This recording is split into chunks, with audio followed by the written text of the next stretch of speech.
Hello दोस्तों, स्वागत है आपका हमारे यूट्यूब चैनल पे।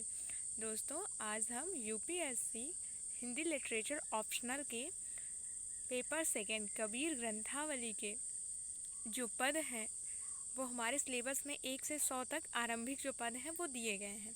तो उनमें से हमने पिछले वीडियो में 1 से 10 तक के पद की व्याख्या देखी थी। अब इस वीडियो में हम 11 से 20 तक की व्याख्या देखेंगे। तो आइए वीडियो शुरू करते हैं। पहला पद क्या है कि ज्ञान प्रकाश्या गुरु मिलया सो जिन बीसरी जाय, जब गोविंद कृपा करी तब गुरु मिले आय। प्रस्तुत पंक्तियों में कबीर दास जी कहते हैं कि गुरु किस प्रकार से मिलते हैं, इस चीज़ का वर्णन किया है उन्होंने। वो कहते हैं कि ज्ञान प्रकाश्या गुरु मिलया सो जिन बीसरी जाय, जब गोविंद कृपा करी तब गुरु मिले आय। जब गुरु मिलते हैं ना, गुरु कब मिलते हैं हमें? जब गोविंद कृपा करते हैं, जब भगवान की हम पर असीम कृपा होती है तब कौन मिलता है हमको? गुरु मिलते हैं। और जब गुरु मिलते हैं तो क्या होता है कि ज्ञान प्रकाश से गुरु मिले, तब क्या होता है कि हमारे अंदर ज्ञान का प्रकाश डालते हैं गुरु, अर्थात हमें ज्ञान प्रदान करते हैं। जिन बीसरी जाए, जिसको भुलाया नहीं जा सकता है। अर्थात इसमें गुरु की महिमा का वर्णन करते हुए कहते हैं कि गुरु कब मिलते हैं हमें? जब ईश्वर की असीम कृपा होती है हम पर, और जब ईश्वर की कृपा होती है तब हमें गुरु मिलते हैं। और जब हमें गुरु मिलते हैं तो वो हमें क्या देते हैं? ज्ञान रूपी प्रकाश देते हैं, जिस प्रकार से हम संपूर्ण संसार की मोह माया से मुक्त होकर इस भवसागर से पार पा सकते हैं। इसलिए उनके जो उन्होंने हमें ज्ञान रूपी प्रकाश दिया है, उस प्रकाश को हम पा करके उनको भूल नहीं सकते हैं, अर्थात गुरु को हम अपने जीवन पर्यंत याद रखते हैं। तो ये है प्रस्तुत पंक्तियों में पहली पंक्ति का। आइए दूसरे पे चलते हैं। कबीर गुरु गरवा मिल्या रल गया आटे लूण, जाति पाति कुल सब मिटे नाव धरे उगे कौन। प्रस्तुत पंक्तियों में अब कबीर दास जी कहते हैं कि कबीर गुरु गरवा मिल्या। कबीर दास जी कहते हैं कि मुझे गुरु गर्व अर्थात गौरवशाली, गर्वा मतलब गौरवशाली, मुझे श्रेष्ठ गुरु मिले हैं। रल गया आटे लूण, और मैं उनसे क्या किया, इस प्रकार से मैं अपने गुरु में साक्षात्कार हो गया। उनकी हर बात इस प्रकार से मैं मानने लगा, अपना सर्वस्व मैंने उनको सौंप दिया। जैसे कि रल गया आटे लूण, लूण मतलब नमक, जैसे कि आटे में नमक मिला दो तो दोनों एकाकार हो जाते हैं, आपस में मिल जाते हैं, उसी प्रकार से मैं अपने गुरु के साथ एकाकार हो गया। और क्या है कि जाति पाति कुल सब मिटाए।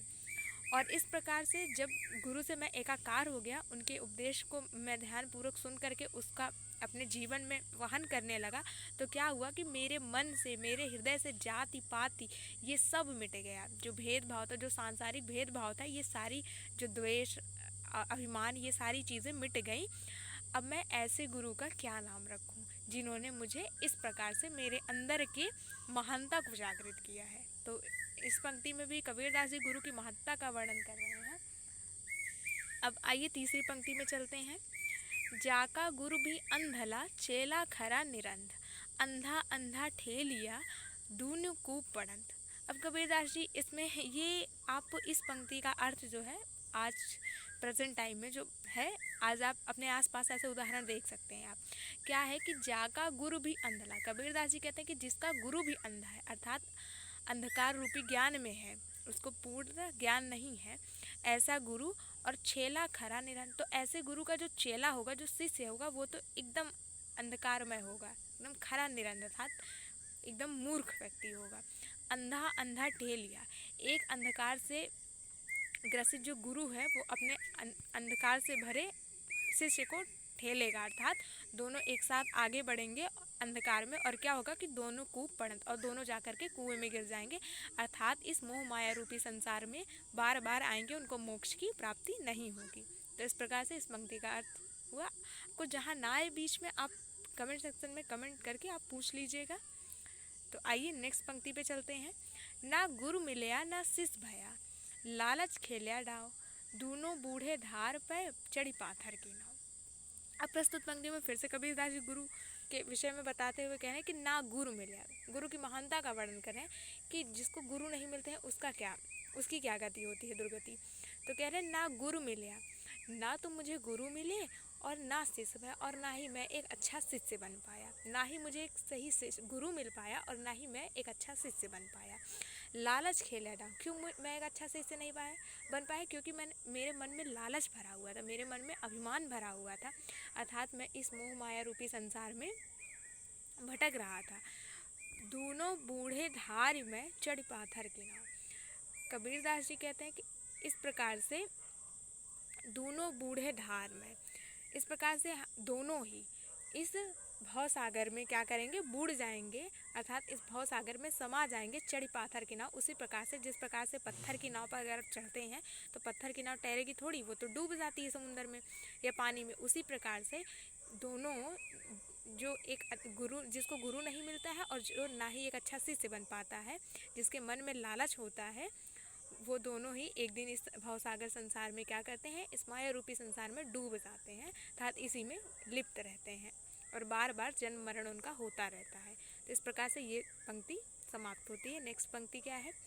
64 दीवा जोई करी 14 चंदा माही, तिहि धरि किसको चाण नौ, जिहि घर गोविंद नाही। अब प्रस्तुत पंक्तियों में कवि ये बताना चाहते हैं कबीरदास जी कि जिसके पास ज्ञान नहीं है उसका क्या, उसकी क्या दुर्गति होती है। जिसके घर में ईश्वर नाम का भजन नहीं है, जिसके घर में ईश्वर का वास नहीं है, उसकी क्या दुर्गति होती है, ये बता रहे हैं कबीरदास जी कि 64 दीवा जोई करी, 14 चंदा हमारी। 64 दीवा मतलब 64 दीपक जो होता है उसकी 64 कलाएँ मानी जाती हैं। तो जो 64 दीपक की जो कलाएँ हैं, दीपक की जो 64 कलाएँ होती हैं उनको, और 14 चंदा माई और 14 चाँद, पूर्णिमा से अमावस्या तक की चाँद की जो 14 प्रकार की कलाएँ होती हैं, तिहि धरि किसको चाणी। इस प्रकार से 64 दीपक का जो प्रकाश है और 14 चंदा का जो प्रकाश है, ये भी जो है कि उस घर को प्रकाशित चाननो मतलब प्रकाशित नहीं कर सकता है।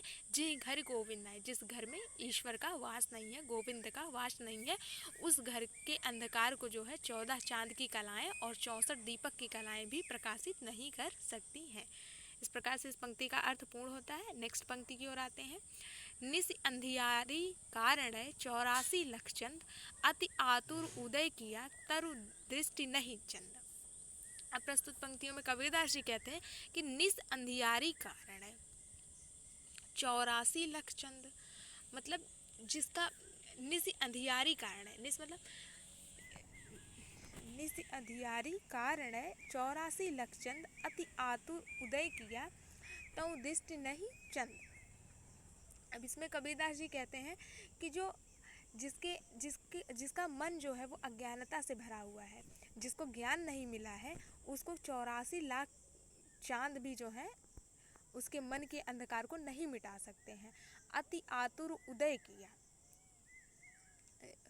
जिस प्रकार से जो है वो जब तक कि उसके अपने मन में आतुरता नहीं आएगी उदय करने की, ज्ञान लेने की, ज्ञान रूपी प्रकाश धारण करने की, तो दृष्टि नहीं चंद, तब तक उसकी दृष्टि में क्या होगा? ज्ञान समाहित नहीं होगा, तब तक उसको ज्ञान प्राप्त नहीं होगा। अर्थात 84 लाख चांद भी किसी के मन में, किसी के हृदय में प्रकाश नहीं कर सकते हैं, ज्ञान रूपी प्रकाश नहीं कर सकते हैं, अंधियारा उसका दूर नहीं कर सकते हैं अज्ञानता का, जब तक कि वो स्वयं ही अपने मन के, अपने हृदय के अंधकार को दूर करने की प्रयत्न ना करे, तब तक उसकी दृष्टि में क्या है कि चंद्रमा का प्रकाश प्रकाशित नहीं हो सकता है। ठीक है, तो नेक्स्ट पंक्ति की ओर चलते हैं। अरे ये दोनों एक ही हो गए हैं।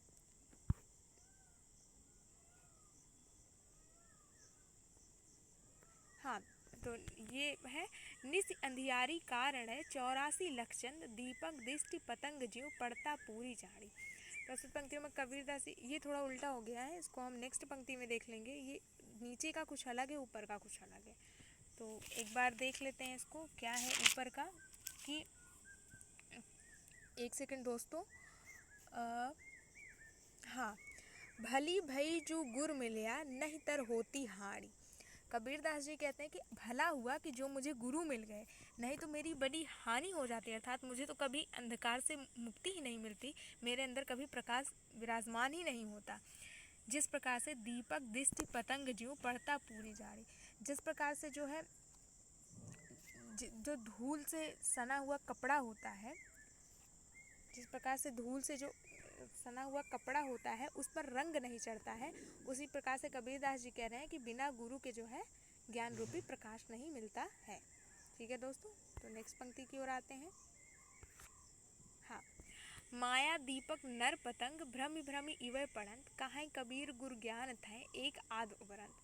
प्रस्तुत पंक्ति में कबीरदास जी कहते हैं कि ये जो माया रूपी संसार है, माया दीपक मतलब ये जो माया रूपी दीपक है, माया रूपी संसार रूपी जो दीपक है, जो माया में है, नर पतंग, और नर कैसा है, पतंगे के समान है।